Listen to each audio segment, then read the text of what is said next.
আল্লাহর পক্ষ থেকে আমার মুসলমান উম্মতের জন্য বাৎসরিক 2টা ঈদের ব্যবস্থা দেওয়া হয়েছে। রাসূল কি বলছেন? উম্মতের বাৎসরিক ঈদ কটা? 2টা ঈদের নামও হাদিস শরীফে রাসূল বলে দিয়েছেন। একটা ঈদের নাম ঈদুল আজহা আর একটা ঈদের নাম ঈদুল ফিতর।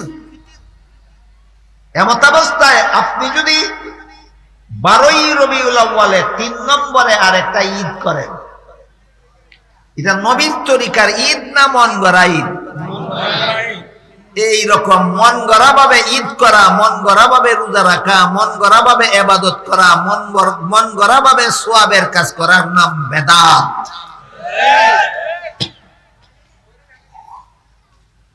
তাহলে ঈদে মিলাদুন নবী শরীয়তের বিধান মতো সুন্নাত না বেদাত? ঈদে মিলাদুন নবী শরীয়তের বিধান মতো বেদাত। হাদিস শরীফে রাসূল করিম সাল্লাল্লাহু আলাইহি ওয়াসাল্লাম বলেন, যারা বেদাত করে এদের তওবা নসিব হয় না।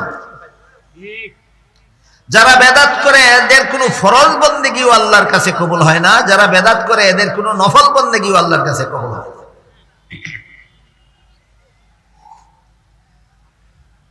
আমাদের সমাজে যথেষ্ট পরিমাণ পীর আছে, পীর, যারা নামাজ রোজা ইবাদত বন্দেগীর ধার ধারে না। বলে মারিফত হাসিল হইয়া গেলে নামাজ রোজা লাগে না। কি হাসিল হইয়া গেলে? মারিফত হাসিল হইয়া গেলে। অথচ আল্লাহ পাক রব্বুল আলামিন আপনাদের নবী মুহাম্মদুর রাসূলুল্লাহ সাল্লাল্লাহু আলাইহি ওয়াসাল্লামকে সম্বোধন করে বলেন, ওয়া'বুদ রাব্বাকা হাত্তা ইয়াতিয়াকাল ইয়াকিন। আপনি আল্লাহ রাসূল আপনি কারে বলছেন? এখানে রাসূলকে বলছেন। আল্লাহ এখানে আপনি কারে বলছেন? রাসূলকে বলছেন। আল্লাহ বলেন, রাসূল আপনি মরণ পর্যন্ত ইবাদত করে যেতে হবে, মরণ পর্যন্ত ইবাদত করতে থাকো। তাহলে আল্লাহ যে আমাদের রাসূলকে মরণ পর্যন্ত ইবাদত করার হুকুম দিলেন, মরণের আগে রাসূলের মারিফত হাসিল হইছে না? বলেন, আপনাদের নবী বেশি মারিফত হাসিল করছিলেন না সমাজের ফিরেরা মারিফত বেশি হাসিল করছে? তাহলে নবীকে বলেন মরণ পর্যন্ত ইবাদত করতে হবে, প্রমাণ হইল মারিফতের দ্বারা ইবাদত রহিত হয় না। মারিফত হাসিল হইলেও 5 বেলার নামাজ ফরজ থাকে, মারিফত হাসিল হইলেও রমজান মাসে রোজা রাখা ফরজ থাকে, মারিফত হাসিল হইলেও গান বাজনা হারাম থাকে, মারিফত হাসিল হইলেও আল্লাহর ইবাদত বন্দেগী করা ফরজ থাকে। কাজেই যে সমস্ত ফিরেরা কয় মারিফত হাসিল হইলে নামাজ লাগে না, রোজা লাগে না, পর্দা লাগে না, এগুলি সত্যই মারিফত না মারিফতের নামে ভণ্ডামি? এগুলি মারিফত নয়, মারিফতের নামে ভণ্ডামি। আল্লাহ এবং আল্লাহর রাসূল কুরআন এবং হাদিসের মাধ্যমে কতগুলি বিষয় হারাম সাব্যস্ত করে দিয়েছেন। একটা হলো নারী পুরুষ বেপরদা চলা হারাম। আপনারা কি জানেন? হালাল হারাম। একটা হলো গান গাওয়া হারাম, গান শোনা হারাম। একটা হলো বাজনা বাজানিও হারাম, বাজনা শোনাও হারাম। এখন বলেন, যে সমস্ত ফিরেরা মহিলাদের কি নিয়ে মাজারে যায়, উরুস করে, পর্দা কইরা না পর্দা লঙ্ঘন করিয়া? হালাল না হারাম? হারাম কাজের মধ্যে আল্লাহর মারিফত নাই, আছে শয়তানের মারিফত। এই উরুসের মধ্যে গিয়া তারা গান গায় কিনা? হালাল না হারাম? হারাম। হারাম কাজে আল্লাহর মারিফত নাই, এটা শয়তানের মারিফত আছে। উরুসে বাজনা বাজায় কিনা? হালাল না হারাম? হারাম কাজের মধ্যে আল্লাহর মারিফত নাই, শয়তানের মারিফত আছে। এই কথাগুলি আমরা বললে তারা জবাব দেয়, কয় এই যে মৌলবীরা কয় গান হারাম, বাজনা হারাম, বেপরদা চলা হারাম, নামাজ কাজা করা হারাম, এগুলি শরীয়তের বিধান। মৌলবীরা শরীয়তপন্থী, তারা কইবই হেরা শরীয়তপন্থী। মারিফত হাসিল হইয়া গেলে গান হারাম থাকে না, হালাল হইয়া যায়। মারিফত হাসিল হইলে বাজনা হারাম থাকে না, হালাল হইয়া যায়। মারিফত হাসিল হইলে বেপরদা চলা হারাম থাকে না, হালাল হইয়া যায়। কাজেই গান মৌলবীদের জন্য হারাম, আমাদের জন্য হালাল। বাজনা মৌলবীদের জন্য হারাম, শরীয়তপন্থীদের জন্য হারাম। আমরা মারিফতপন্থী, আমাদের জন্য হালাল। বেপরদা চলা শরীয়তপন্থীদের জন্য হারাম, আমরা মারিফতপন্থী, আমাদের জন্য হালাল। এই ইত্রামিটা বন্ড ফিরেরা কইরা তাকে এই কথাগুলি বলে থাকে। আমি একটু সময়ের জন্য তোমরার কথা মাইনা নিলাম, মারিফত হাসিল হইলে শরীয়তের হারাম হারাম থাকে না। স্থায়ীভাবে মাইনা নিলাম না একটু সময়ের জন্য? আমি একটু সময়ের জন্য মাইনা নিলাম মারিফত হাসিল হইলে শরীয়তের হারাম হারাম থাকে না। তাইলে আবার কও শরীয়তের বিধানে গোবর খাওয়া হারাম, মারিফত হাসিল হইলে? তাহলে তোমরা ভাত না খাইয়া গোবর খাও, মৌলবীর লাগি গোবর খাওয়া হারাম, তোমরা লাগি গোবর খাওয়া হালাল। এবার বলেন শরীয়তের বিধান মতো বলদের পেশাব পান করা হালাল না হারাম? এটা তো মৌলবীদের জন্য হারাম যে শরীয়ত, তোমরা তোমাদের জন্য হারাম নয়, তোমরা তো মারিফতপন্থী, তোমরা টিউবওয়েলের পানি না খাইয়া বলদের পেশাব খাও। কোনদিনও গোবর খাইতো না, কোনদিনও পেশাব খাইতো, কারণ এটা যে হারাম মানে প্রাণে জানে। তাহলে পরিষ্কার হয়ে গেল মারিফত শরীয়তের হারামকে হালাল করে না, হালাল করে।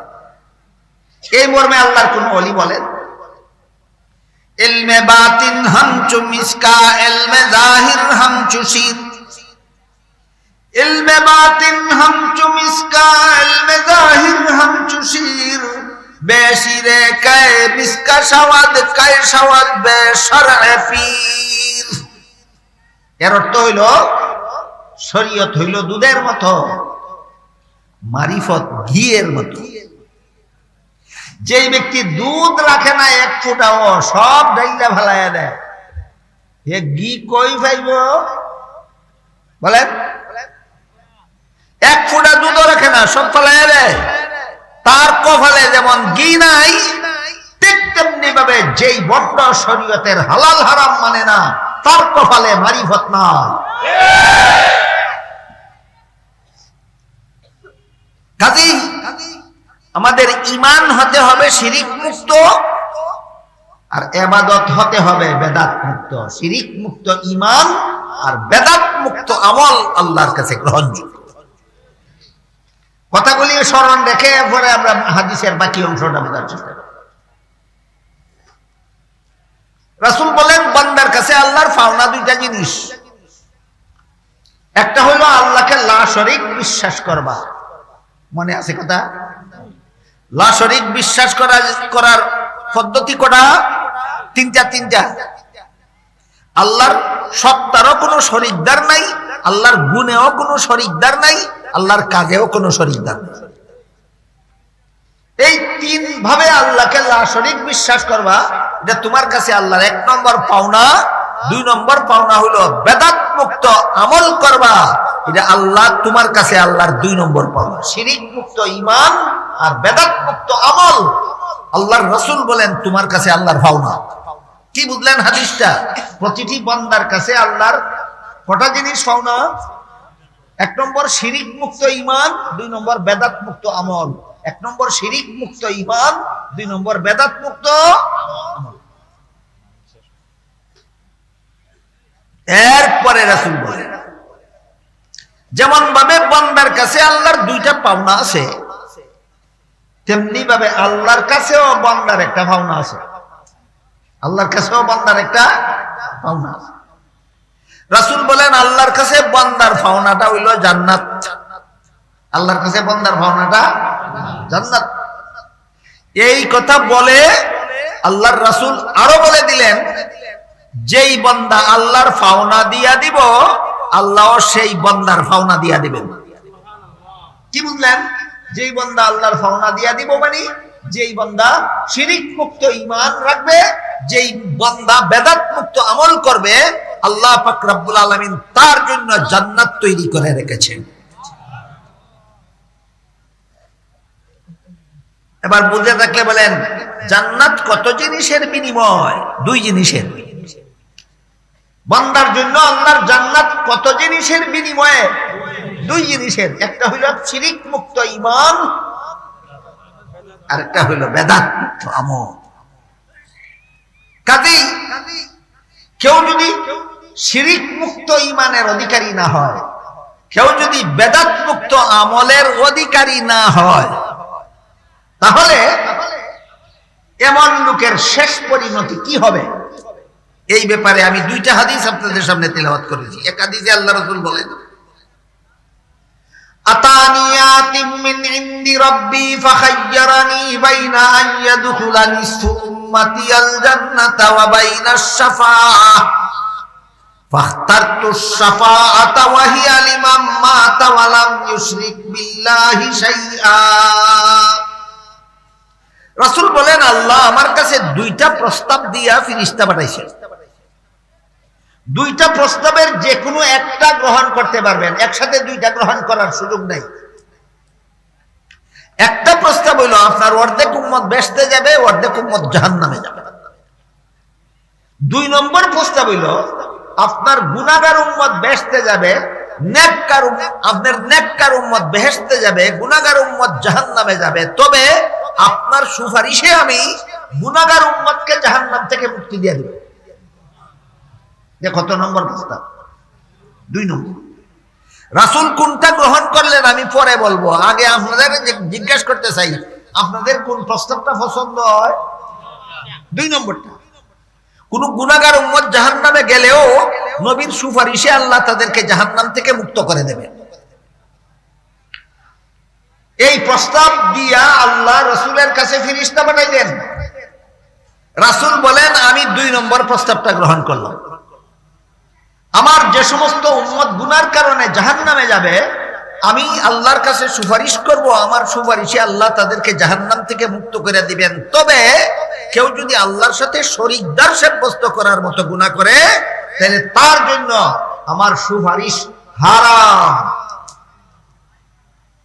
শিরিক, ঈমান যদি শিরিক মুক্ত না হয়, কোন মুমিন যদি আল্লাহ বিশ্বাস করি বলার পরও আল্লাহর সত্তার সাথে শরীকদার সাব্যস্ত করে, অথবা আল্লাহর গুণের সাথে শরীকদার সাব্যস্ত করে, অথবা আল্লাহর কাজের মধ্যে শরীকদার সাব্যস্ত করে, তাহলে তার জন্য নবীর সুপারিশ হারাম। তার জন্য নবীর সুপারিশ হারাম।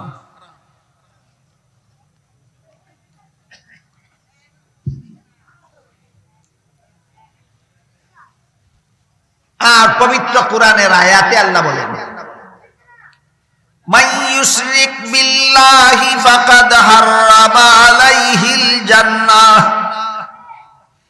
যে আল্লাহর সাথে শরীকদার সাব্যস্ত করবে 3 পদ্ধতির কোন পদ্ধতিতে, যে 3 পদ্ধতির কোন পদ্ধতিতে আল্লাহর সাথে শরীকদার সাব্যস্ত করবে, আল্লাহ বলেন তার জন্য আমার জান্নাত চিরতরে হারাম। সুতরাং আল্লাহর সাথে শরীকদার সাব্যস্ত করার ভয়াবহ পরিণতি 2টা। একটা হইল আল্লাহর জান্নাত চিরতরে হারাম, আর একটা হইল নবীর শাফাআত চিরতরে হারাম। নবীর শাফাআত চিরতরে হারাম। আরেকটা পরিণতি আছে, সেইটা হইল বেদাতীদের পরিণতি। আমার কথা বুঝে থাকলে বলতে পারবেন কেউ? বেদাতি কারে কয়? যারা মন গড়া মতে সওয়াবের কাজ করে, এদের নাম বেদাতি। এদের কাজটা হলো বেদাত।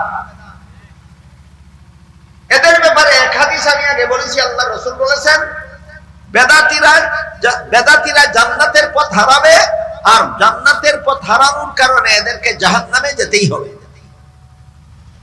আরেক হাদিসে রাসূল কারীম সাল্লাল্লাহু আলাইহি ওয়াসাল্লাম বলেন, কাল হাসরের মাঠে, অনেক লম্বা হাদিস, আমি শেষের অংশটা কই।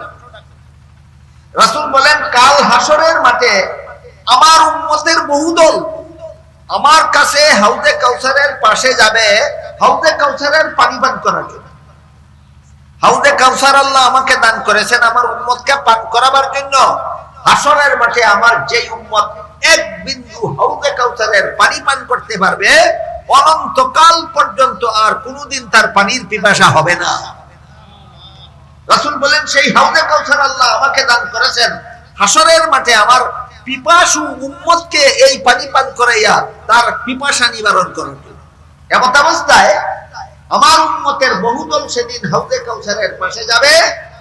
আমি এদেরকে হাউজে কাউসারের পানি পান করাবার আগেই আল্লাহর পক্ষ থেকে তাদের মধ্যে আর আমার মধ্যে আড়াল সৃষ্টি করে দেওয়া হবে। আমি আল্লাহকে জিজ্ঞাসা করব, আল্লাহ হাউজে কাউসার আমাকে দিলেন, আমার উম্মতকে পান করাবার জন্য। এরাও তো আমার উম্মতের বিভিন্ন দল, এদেরকে পান করাবার আগে আপনি আড়াল সৃষ্টি করে দিলেন কেন, বাধার সৃষ্টি করলেন কেন? আমার বিভিন্ন উম্মতের দলকে আপনি আমাকে হাউজে কাউসারের পানি পান করাতে দিলেন না কেন? আল্লাহর পক্ষ থেকে জবাব আসবে, ইন্নাকা লা তাদরি মা আহদাসু বাদাক। আপনি দুনিয়া থেকে বিদায় হওয়ার পরে আপনার সুন্নত তরিকা মতো এরা ইবাদত করে নাই, এরা মন গড়া মতো ইবাদত করেছে। তাইলে মন গড়া মতো যারা ইবাদত করে এদের পরিচয় বেদাতি, এদের পরিচয় বেদাতি। হাসরের মাঠে আল্লাহ যখন রাসূলকে বেদাতি চিনাইয়া দিবেন, তখন রাসূল বেদাতিদেরকে বলবেন, সুহকান সুহকাল লিমান গায়্যারা বাদি। আমার পরে আমার তরিকা বাদ দিয়ে মন গড়া তরিকা মতো যারা ধর্ম পালন করেছে, মন গড়া পদ্ধতিতে যারা সওয়াবের কাজ করেছে, আমার হাউজে কাউসারের পানি তাদের জন্য নয়। তোমাদেরকে হাউজে কাউসারের পানি দেব দূরের কথা, আমি তোমাদের চেহারাও দেখতে চাই না, আমার কাছ থেকে দূরে সরে যাও। শিরকের ভয়াবহ পরিণতি দুইটা, একটা হলো আল্লাহর জান্নাত হারাম, আর একটা হলো নবীর শাফাআত হারাম। মনে থাকবে কথা, শিরকের ভয়াবহ পরিণতি কটা? দুইটা, একটা আল্লাহর জান্নাত হারাম, আর একটা হলো নবীর শাফাআত হারাম। বেদাতীদের ভয়াবহ পরিণতিও দুইটা, একটা হলো বেদাতীদের ঠিকানা জাহান্নামে, আর একটা হলো বেদাতীদের জন্য হাউজে কাউসারের পানি হারাম। বেদাতীদের জন্য হাউজে কাউসারের পানি হারাম। সুতরাং আল্লাহ পাক রব্বুল আলামিন আপনাদের আমাদের সবাইকে শিরিক মুক্ত ঈমান আর বেদাত মুক্ত আমল করে জান্নাত লাভ করার, জাহান্নাম থেকে বাঁচার, হাসরের মাঠে নবীর শাফাআত লাভ করার, হাউজে কাউসারের পানি পান করার তৌফিক দান করুন আল্লাহ। সবাই বলুন আমিন। সুবহানা রাব্বিকা রাব্বিল ইজ্জাতি আম্মা ইয়াসিফুন ওয়া সালামুন আলাল মুরসালিন ওয়ালহামদুলিল্লাহি রাব্বিল আলামিন।